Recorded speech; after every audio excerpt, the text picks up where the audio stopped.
So if you know that the thoughts in your head will dictate the actions, how do you change the thoughts in your head?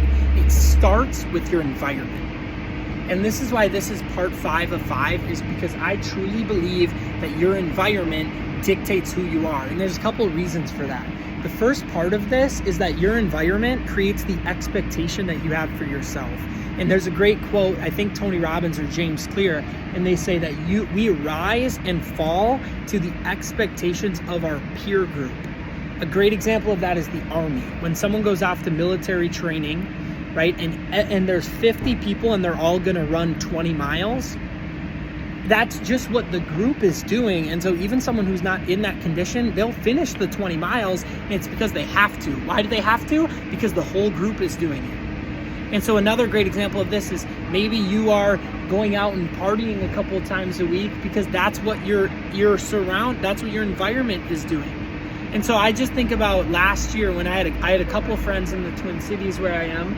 Actually, I'm going to take this all the way back. I was going to school in my college town. I lived with 5 other guys, and they drank alcohol like 4 or 5 days a week. And I'm not judging or condemning them. That's just what they chose to do.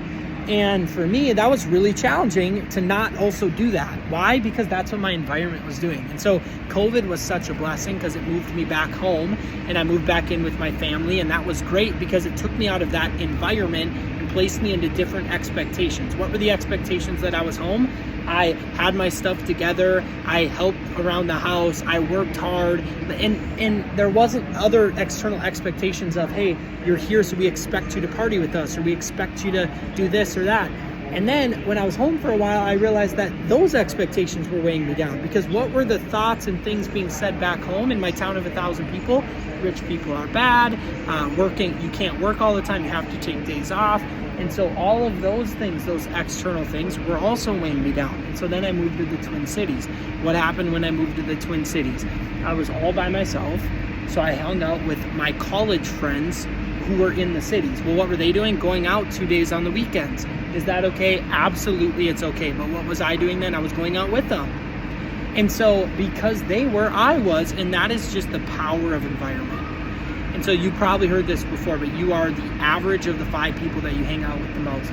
You will think about the things that the 5 people you talk to the most think about. You will make the same amount of money as the average of the 5 people that you hang out with and talk to the most. And so if you want to make 6 figures, only talk to people who make 7 figures. If you want to have a 6-pack, only talk to people who have 6-packs.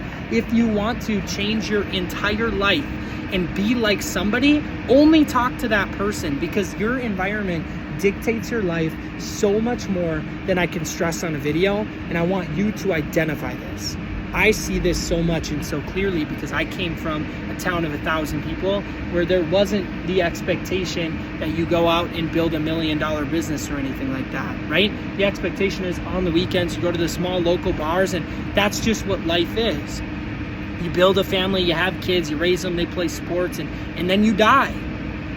Is that a great life? Yeah, it is for most people. But for people that never leave that town, they don't even know what else is out in life. And so if you want to change your entire life, you first have to change your environment. Move to a different city, move to a different country, experience different things, talk to different people.